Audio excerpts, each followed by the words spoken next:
this is a Superbolt, your mechanical tensioning, so tightening these down with hand tools or Yeah. one of our Superbolt tools, and then bolt tight. I grabbed the foam because the ones we have are very large and cumbersome. So the main difference is instead of having jack bolts, we tighten a nut down onto the stud and then drive it Oh, I see. hydraulically, and then it pulls everything in pure tension. So these are both pure tension products. Oh, okay. So they have the same benefit. When we're using bolt tight, you can run these in series. So if you have a bunch of large bolts and want to tighten them super fast, you can do it with this. Or Oh, wow. if you Okay. have different super high load ones, you can use this as well. So what would be an example now in the mining industry? Which would be the sort of the? I imagine the Superbolt is everywhere. In Yeah, mining. so yeah. when we're talking about Superbolt, we're everywhere. Haul trucks, fixed plant, rope shovels, drag lines, all sort gyratory crushers, which these are used as well too on crushing. But yeah, the Superbolt seems to be, just because you can use standard hand tools and you have more access to it. Yeah. We see a lot more uses of Superbolt. The other thing I wanted to ask about was the expander pins. Yeah. What is that? Which product line is that? So our expander product line, instead of using a straight pin, which is just a solid diameter all the way across, Right, it's yeah. an expander pin. So we have a tapered axle I see. with a tapered sleeve. Once we tighten this system down, it fully grabs the bores. And with that, there's no movement, no wear that can occur, no acceleration. So it's perfectly fixed and loaded. So there will be no need to line bore or wear in that joint. So, And where is that? Where is this applicated? Where is it used mostly? tons of haul trucks, excavators, dozers, graders, shovels, any mobile application, anything that's hydraulically driven, that's where we use expander. At an event like this, everybody's using this. So what's the goal of your conversation? Is it to find new dealers? Is it to find another OEM that isn't using your product? What are you trying to accomplish? I mean, this is such a major event. Everybody from all over the world is coming. Lots of people from Latin America have come in for the show. Canada. I'm walking around. I'm hearing all these Canadians talking about the weather and stuff. It's funny. I can hear like from 20 feet away. And I can hear. I'm Canadian, so yeah. So I can hear all the Canadians talking. It's funny. But people just coming from everywhere.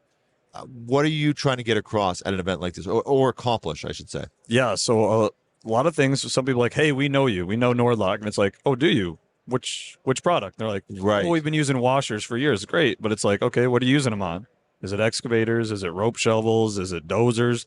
And then it segues. It goes, yeah, you've been using this. It's been working. Why don't look at our other product? If you're doing this and you have more machinery, there's more applications and help we can service you. And it's just kind of knowledge sharing, being like, did you know this? Or do you have these issues? And 99% of the time they go, I had no idea you knew this, or I didn't know you could solve this issue for us. And we're like, we already love your one product, and it segues into another. So Right.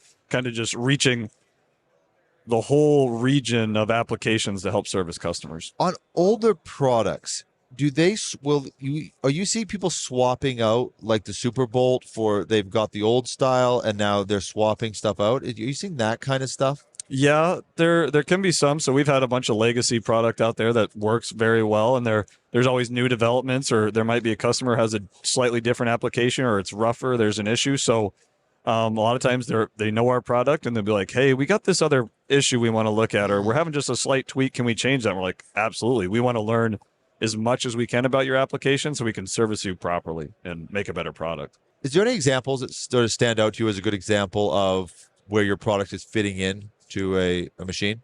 Yeah, absolutely. So we've had some really exciting projects in the last 6 months or a year, and we've actually been able to have really good access to mines. A lot of times you can't have that, but we've had good customers, and they've been wanting to showcase the product as well, and it really makes it easy for us to show it. So we've been working on kind of full haul truck pin kits for expander.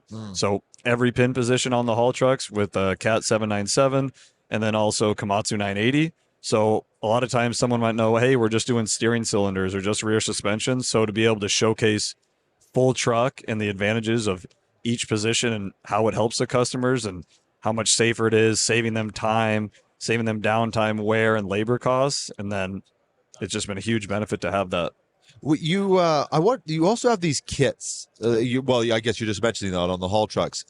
These I'm seeing here pictures of these Superbolt kits. So are these customized to a specific machine, or how does that work? Absolutely. So our strut kits is a great product, and we service all haul truck models. So you can be 777s, the 797s on the Cat, or 980s down to 730s on Komatsu. And we have a full kit Comes perfectly ready. Superbolt studs, nuts, everything you need to complete the job. It's much safer. It's easier to install, and it's a proven solution. And we've had huge success with that, and customers love it. So does that get sent to? Is that an OEM product, or is that even like an on-site repair product? It can be both. So sometimes you can use a dealer might order it, or end user might order it, or OEM has interest as well. So there's another thing I wanted to ask, just for sake of time. I want to make sure we get to it. There's a bolt tight. It's called a fixed plant, or no, like bolt tight. I think it's for fixed plants and crushers and that. Did we already cover that, or something? That's something different. No, that's just a good thing to touch on for bolt tight. So they do a lot of stuff more on the fixed plant side. So when you got crushers, pumps, flanges, that's kind of where bolt tight shines. So some more applications for what bolt tight is good for use.